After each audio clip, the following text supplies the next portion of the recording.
This is TempleOS. I'm going to cover 10 ways to do Hello World. So the command line feeds into a C compiler. So the first way is to type in a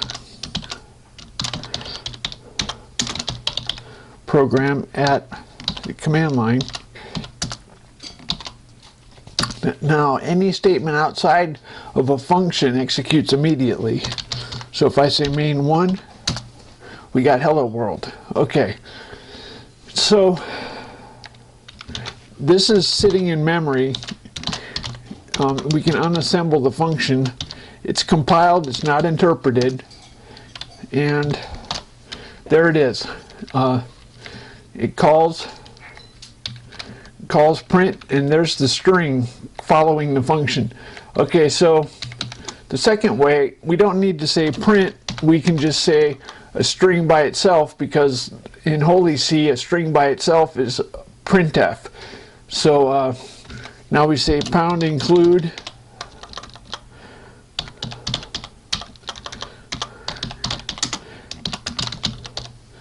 hello o2 cpp.z.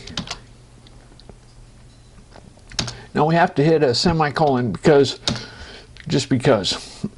it analyzes the token ahead, and anyway, that's a special quirk of the command line.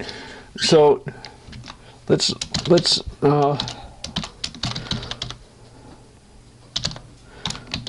just for the fun of it, I'm showing you the ed command. Normally you okay, anyway. So we don't need a main, we can just print a string by itself like this. So if I do a directory, do number 3, so 4, now we're doing a function with a parameter, sending it to print, or we can do a string by itself, %s, remember it's printf, then we're calling it, sending it a string. Now if you don't use a comma, then it treats it as the the format string. That's a slight variation. I'm just showing all the variations. So now we got 3 Hello Worlds.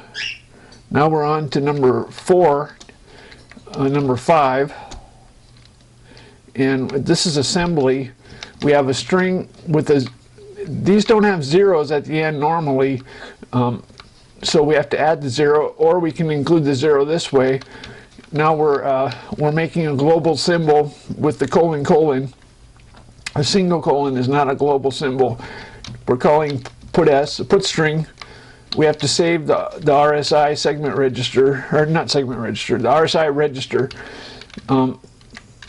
Then we're calling it. Now I'm going to hit F5 just for, well, no, let's do it the other way. If you hit F5, it executes it immediately. Anyway, that's the editor, similar to Visual Studio. So if you don't use an ampersand is the same thing as an import. We use an underscore just as a convention. It's not required for C callable functions. That's a C callable function. I put an underscore on it. So we have an enter. This is an assembly. You probably have never heard of this assembly, x86 assembly command, enter and leave. This just sets up the stack frame, push BP, move BP, SP. Anyway, so we save the register. Now we're calling it, we get the first argument. Now we're binding underscore main to a C symbol, and then we're calling the C symbol. So now we hit, just for fun, let's get a list of local symbols. So at this point these are like environment variables, scope. It's the scope of environment variables. So at this point we have this many symbols in our symbol table, and we can browse them. We can unassemble the functions and stuff. Anyway, so number 7, this is a ahead of time compile. we're telling it to include all the symbols in Adam's symbol table. Adam is the father of all tasks. He's like Adam and Eve. Anyway, so we're going to ahead of time compile this. Now we have a number 7 bin. We load it. Number 8. Instead of using the pound include, we're doing an import instead of the pound include Adam ahead of time.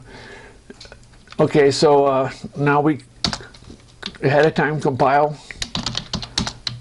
Now we have to load the bin. Now we made a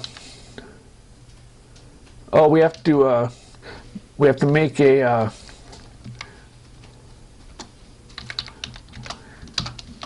I accidentally deleted that file.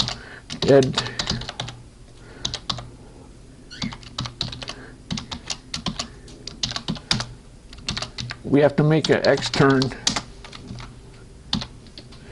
Okay, so there's a header file for this binary that creates C symbols. So we include it. So now we have a main 8, which is a valid. Okay, now number 9, we're going to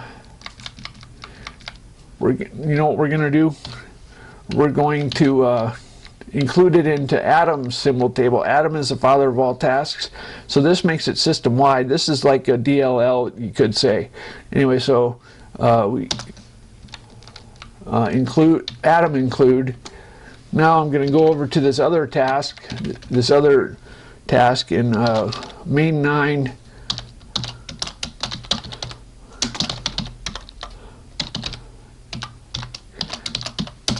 Now it's a system-wide symbol. I'm going to come back here, and number 10. Okay, we're doing a ... function that creates, you know, like this in C++. Well, when you have a ... there's an argc and an argv automatically declared, just like this in C++. So I'm going to go ahead and so we're going to print the 2 strings as 2 arguments. I'm going to hit F5. There, it got Hello World. Okay, so that's 10 different ways to do Hello World.